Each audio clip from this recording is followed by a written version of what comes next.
నమస్తే, this is Soujanya. Welcome to our channel. ఈ రోజు మనతో పాటు సీనియర్ జర్నలిస్ట్ దాము బాలాజీ గారు ఉన్నారు. వారితో మాట్లాడదాం. నమస్తే సార్. నమస్తే.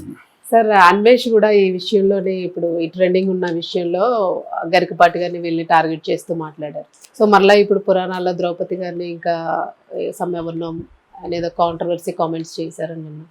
సో ఏంటి సార్ అసలు, అంటే ఏంటి ఆయన కాన్సెప్ట్ ఏంటి, ఎట్లాగా? అంటే శివాజీ వ్యాఖ్యల్ని ఖండిస్తూ నా అన్వేష్ వీడియోలు పెడుతున్నాడు వరుసగా. సో ఆయన లాజిక్ ఏంటంటే శివాజీ చెప్పిన అంటే బట్టలు మీరు బాగా వేసుకోకపోతే రేపులు జరుగుతాయి అనేది essence of the Shivaji speech. So మీరు బట్టలు బాగా వేసుకుంటే అసలు ఇబ్బంది ఉండదు, మీరు చీర కడితే నమస్కారం చేయాలనిపిస్తుంది, ఇంకోటి వేసుకుంటే ఇంకోటి చేయాలనిపిస్తుంది అనేది ఆయన ఎసెన్స్. ఎందుకంటే ఇంతకుముందు మాట్లాడింది కూడా శివాజీ వీడియోలన్నీ బయటకు వచ్చాయి. సో శివాజీ బేసిక్గా ఏంటంటే శివాజీ కాదు, కొన్ని కోట్ల మంది అభిప్రాయాలు అవే. ముఖ్యంగా మగవాళ్ళ అభిప్రాయాలు, చాలామంది ఆడవాళ్ళ అభిప్రాయాలు కూడా అదే. అంటే స్త్రీలు పద్ధతిగా బట్టలు వేసుకుంటే రేపులు జరగవని. దానికి ఏమీ డేటా లేదు, దాన్ని సపోర్ట్ చేసే ఇదేమీ లేదు ఎవరి దగ్గర. ఇది ఎమోషనల్గా మాట్లాడటమే. ఎందుకంటే చాలా విషయాల్లో ఎమోషనల్గా మాట్లాడుతుంటారు, డేటా ఉండదు వాళ్ళ దగ్గర. 97% రేపులు తెలిసిన వాళ్ళు బంధువులే చేస్తుంటారు. వాళ్ళు బట్టలు చూసే ఇంకోటి చూసి చేయరు, వాళ్ళకి అందుబాటులో ఉంది కాబట్టి చేస్తుంటారు. ఆ మధ్య ఒక అమ్మాయి వాళ్ళ మేనమామలు రేపు చేస్తే తర్వాత పెద్ద అయినాక అడిగింది, మేనమామలు మీరు ఎందుకు నన్ను ఇలా చేశారంటే బికాస్ వీ క్యాన్ అని చెప్పారు. అంటే నువ్వు అందుబాటులో ఉన్నావు, నువ్వేమి మమ్మల్ని ఏం చేయలేవు కాబట్టి చేశామని అంత కేర్లెస్గా చెప్పారు ఆ సమాధానం. సో డేటా అది 97%, ఓన్లీ 3%, 3 నుంచి 4% మాత్రమే కొత్త వ్యక్తులు అపరిచితులు రేపులు చేస్తున్నారు. సో ఈ చర్చ అంతా కూడా ఈ 3%, 4% చుట్టే జరుగుతుంది. వాళ్ళు కదా బట్టలు చూసి ఇన్స్పైర్ అవ్వాలి, మిగతా వాళ్ళు బట్టలకు సంబంధం లేదు. అంటే మన చాలా విశ్లేషణలో డేటా లేకుండా ఎమోషనల్గా డిస్కషన్ జరుగుతుంటాయి. ఏదో ఒక సైడ్ తీసుకోవడం, రెచ్చిపోయి మాట్లాడడం, అవతలని చంపేయాలని నరికేయాలన్న స్థాయికి వెళ్ళిపోవడం అనేది జరుగుతుంటుంది. ఎప్పుడు కూడా ఆర్గ్యుమెంట్లో there should be light not heat అంటారు, కానీ ఇక్కడ రివర్స్. లైట్ అనేది లేదు, ఓన్లీ హీటే ఉంది. ఈ హీట్ కొద్ది రోజుల తర్వాత చల్లబడిపోతుంది. ఈ టాపిక్ యథావిధంగా ఎవరి బట్టలు వాళ్ళు వేసుకుంటానే ఉంటారు, ఎవరిని ఏమీ చేసేది ఏమీ లేదు. ఒకవేళ కేసులు పెట్టినా కూడా ఆ కేసులు పరిష్కరించే పరిస్థితి కూడా లేదు. ఆల్రెడీ కోర్టులో 5 కోట్ల కేసులు పెండింగ్లో ఉన్నాయి. పెండింగ్లో ఉన్నాయి. హత్యల కేసులే 7 ఏళ్ళు 8 ఏళ్ళు అవుతుంటే హత్య కేసులే జరగట్లా. ఇప్పుడు ఈ కేసులు ఏం జరుగుతాయి, ఏమీ జరగదు. సో ఈ కాంటెక్స్లో ఇప్పుడు నా అన్వేష్ అనే అతను వెరీ పాపులర్. అంటే నాకు తెలిసి ట్రావెల్ వ్లాగర్స్లో ఇతను నెంబర్ 1 పాపులారిటీలో. ఇతని కంటే ఎక్కువ తిరిగే వాళ్ళు ఉండొచ్చు, ఇంకా బాగా మాట్లాడే వాళ్ళు ఉండొచ్చు. కానీ ఇతను ఎందుకు పాపులర్ అయ్యాడంటే ఇతను లాంగ్వేజ్ ఆ శ్రీకాకుళం భాషలో మాట్లాడడం, కొంచెం సరదాగా ఉండడం, కొన్ని విషయాల్లో కరెక్ట్గా కూడా చెప్పడం. టూరు వెళ్ళాలనుకునే వాళ్ళకి ఆయా దేశాల కల్చర్ గురించి చెప్పడం, ఇదంతా కూడా పాపులర్ అయింది. ఆయన దాదాపు 25 లక్షలు ఎంతో సబ్స్క్రైబర్లు ఉన్నారు. నెలకు 30 లక్షల ఆదాయం కూడా తనకు ఉంది. సో ఒక రకంగా అతను చాలామంది ట్రావెలర్స్ కూడా ఇన్స్పైర్ అయ్యారు అతను చూసి.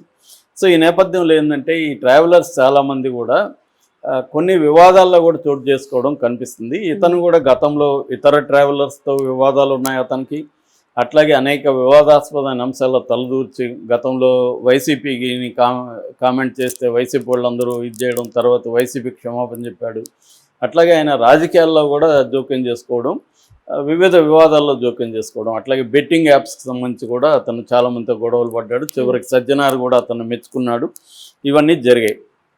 ఇప్పుడు ఏమైందంటే ఈ వివాదంలో అతను తలదూర్చి నిజానికి అతనికి సంబంధం లేకపోవచ్చు, కానీ అతను కూడా తలదూర్చి శివాజీకి యాంటీగా కామెంట్లు చేయడం మొదలుపెట్టాడు. మామూలుగా అతను ఎవరైనా తలదూర్చవచ్చు, అతను ఎందుకు దూర్చాడని అడిగే హక్కు మనకు లేదు, అతని అభిప్రాయం చెప్పచ్చు. కానీ అతను ఏం చేస్తున్నాడంటే బండబూతులతో మాట్లాడుతున్నాడు, చాలా దారుణమైన బూతులు. మామూలుగా పబ్లిక్ వీడియోల్లో ఎవరు అలా మాట్లాడరు, అలాగే అంతా మాట్లాడుతున్నాడు. అంటే ఇప్పుడు ఆయన ఎవరు గరికపాటి 55 ఏళ్ళు నాకే మూడు వస్తుంది, అలాంటి బట్టలు వేసుకుంటే జీన్సు టైట్ బట్టలు వేసుకొని వెళ్తుంటే నాకే మూడు వస్తుందని ఆయన చెప్తే నీకు 3 రావాలంటే నీది కట్ చేయాలని చెప్పాడు. అట్లాగే శివాజీది కూడా ఇట్లా బట్టలు వేసుకోవడం వల్ల రేప్ చేస్తుంటే వాళ్ళది కూడా కట్ చేస్తే సరిపోతుంది అన్నాడు. ఇలాగా అతను అంటే ఒక తీవ్రమైన ఆవేశంతో అతను పర్సనల్గా ఎవరో అతని చెల్లెనో అక్కనో భార్యనో అన్నట్టుగా రియాక్ట్ అయ్యాడు. అంత అవసరం లేదు. మామూలుగా అయితే నీ అభిప్రాయం తప్పు అని చెప్పొచ్చు. నేను అనేక దేశాల్లో నిజానికి అతనికి విపరీతమైన ఎక్స్పీరియన్స్ ఉంది. అతనికి ఉన్న ఎక్స్పీరియన్స్ మనకు ఎవరికి లేదు. ఎందుకంటే అతను దాదాపు ఒక 150 దేశాల్లో వివిధ కల్చర్స్లో వివిధ సంస్కృతుల్లో ఎలాంటి బట్టలు స్త్రీలు వేసుకుంటున్నారు, అక్కడ రేపులు ఎలా ఉన్నాయి, ఇవన్నీ అతనికి తెలుసు క్షుణ్ణంగా. ఎందుకంటే ప్రత్యక్షంగా చూశాడు. మనం డేటా చదువుకుంటాం కానీ అతను ప్రత్యక్షంగా చూశాడు, వాళ్ళతో కలుస్తున్నాడు, మాట్లాడుతున్నాడు. కాబట్టి అతను ఇంకా బాగా చెప్పి ఉండొచ్చు యాక్చువల్గా. అంటే నేను ఈ దేశాల్లో చూశాను, ఈ దేశాల్లో ఇలాంటి బట్టలు ఉంటాయి, ఈ దేశాల్లో ఇలా ఉంటాయి, ఇక్కడ రేపులకి ఈ కారణాలు ఉన్నాయి, ఇక్కడ ఉన్నాయి అనేది చెప్పుంటే మోర్ కనెక్ట్ అయ్యింది. అవి వదిలేసి అతను బూతులు తిట్టడం వల్ల అసలు విషయం పక్కకి వెళ్ళిపోయి బూతుల మీద చర్చ అయింది. దీంతో అతను ఇంకా రెచ్చిపోతూ అతనికి కూడా ఏంటంటే ఇదంతా ఏమవుతుందంటే సోషల్ మీడియాలో నువ్వు బూతులా గీతలా అనేది ఫైనల్ కౌంట్ వచ్చి వ్యూస్ కౌంట్, ఎన్ని వ్యూస్ ఉన్నాయి, ఎంత వాచ్ అవర్స్ ఉన్నాయి, ఈ రెండింటిని బట్టి డబ్బులు వస్తుంది. సో దీంతో వీళ్ళు ఏం చేస్తున్నారంటే నువ్వు నెగిటివ్ కామెంట్లు వచ్చినా కూడా వాళ్ళకి ఆనందమే. ఎందుకంటే యూట్యూబ్ అల్గోరిథంకి నెగిటివ్ కామెంట్లా పాజిటివ్ కామెంట్లని అది పట్టించుకోదు. కామెంట్లు ఉంటే ఇంటరాక్ట్ అవుతున్నారు అనుకొని ఆ వీడియోని పుష్ చేస్తుంది అల్గోరిథం. పుష్ చేసే కొద్దీ అది ఎక్కువ మందికి రీచ్ అవుతుంది, ఎక్కువ మంది చూసే కొద్దీ ఎక్కువసేపు చూసే కొద్దీ డబ్బులు వస్తాయి. సో అందుకనే చాలా మంది బూతులు మాట్లాడుతూ వీడియోలు పెడతారు, ఎందుకంటే రియాక్షన్ ఎక్కువ వస్తుందని. మేబీ ఈ అబ్బాయి కూడా అదే స్ట్రాటజీ ఉండొచ్చు. ఆ అబ్బాయికి ఇంకా బాగా తెలుసు మనందరికంటే కూడా యూట్యూబ్ విషయాలు అతనికి బాగా తెలుసు, ఎందుకంటే దాంట్లో ఎక్కువ డబ్బులు సంపాదిస్తున్నారు. కాబట్టి మనం బూతులు మాట్లాడితే మనకి రియాక్షన్ నెగిటివ్గా వస్తుంది, దీంతో పెద్ద ఎత్తున నన్ను తిడతారు, దానివల్ల నా వీడియోలకి రీచ్ వస్తుంది, డబ్బులు వస్తాయి అనేది అతనికి ఉండొచ్చు. సో అతను అలా తిట్టాడు. దాంతో ఆ తిట్టిన తిట్టులో ఇంకా రకరకాల విన్యాసాలు అతను చేశాడు. గుమ్మడికాయ ఒకటి తీసుకొచ్చి దానికి హోల్ పెట్టి ఇంకోటి తీసుకొచ్చి చేశాడు.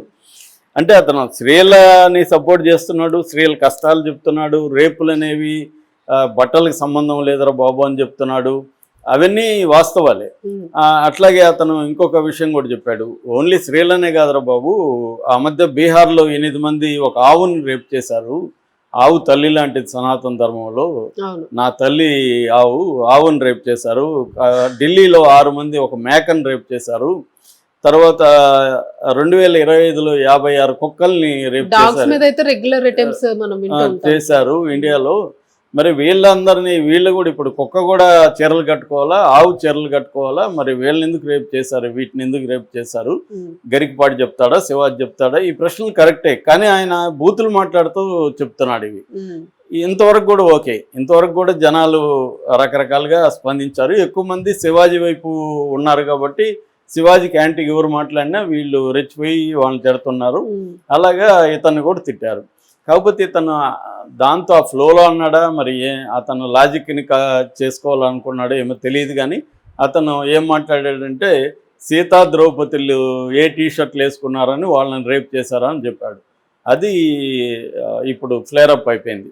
అంటే సీతను ఎవరు రేప్ చేయలేదు, ద్రౌపదిని ఎవరు రేప్ చేయలేదు. ద్రౌపదిని బట్టలు ఇప్పారు, అది కూడా కాంటెక్స్ట్ ఉంది, జూదంలో ఓడాడు కాబట్టి వాళ్ళ ప్రాపర్టీ ఆ కాలం, అది ఆ కాలంలో ద్రౌపది కౌరవుల ప్రాపర్టీ అయిపోయింది, ఇచ్చేశాడు కాబట్టి వాళ్ళు కక్ష తీర్చుకోవడానికి బట్టలు, ఎందుకంటే ఈమె నవ్వింది కాబట్టి ఒకప్పుడు దుర్యోధనుడు పడినప్పుడు దాన్ని కక్ష తీర్చుకోవడానికి ఆమెను అవమానించాలనే యాంగిల్లో వాళ్ళు చేశారు. సో అది నిజానికి ఒక పొలిటికల్ యాంగిల్. మామూలుగా పొలిటికల్ యాంగిల్లో స్త్రీలని అటాక్ చేయడం అనేది ఇప్పుడు కూడా పాలిటిక్స్లో ఉంది కదా మనకి. మన జయలలిత దగ్గర నుంచి ఇంకా అందరు ఇక్కడ ఇప్పుడు చంద్రబాబు వైఫ్ కానీ, రోజాన్ కానీ, భువనేశ్వర్ గారు, ఇలాగా వీళ్ళందరూ ఏంటంటే వీళ్ళ మీద పగ తీర్చుకోవడం కోసం వాళ్ళ ఇంట్లో స్త్రీలని గురించి మాట్లాడడం, లేదు స్త్రీలు రాజకీయాల్లో ఉన్నప్పుడు వాళ్ళ లైంగికత గురించి మాట్లాడడం, ఈమె బ్లూ ఫిల్మ్లో నటించిందని ఇంకోటి చెప్పడం, ఇవన్నీ చూస్తున్నాం. సో స్త్రీలు పబ్లిక్ స్పేస్లోకి వచ్చే కొద్దీ వాళ్ళ లైంగికత మీద వాళ్ళకి ఎంతమంది అఫైర్లు ఉన్నాయి, ఇలాగ పోతుంది అనే దాని మీద ఫోకస్ చేసి మాట్లాడడం అనేది ప్రధానంగా ఉంటుంది. అంటే ఆమె క్యారెక్టర్ అసాసినేట్ చేయాలి, ఆమె ఏం చెప్తుంది, ఆమె పొలిటికల్ బిహేవియర్ ఏంటి అనేది కాకుండా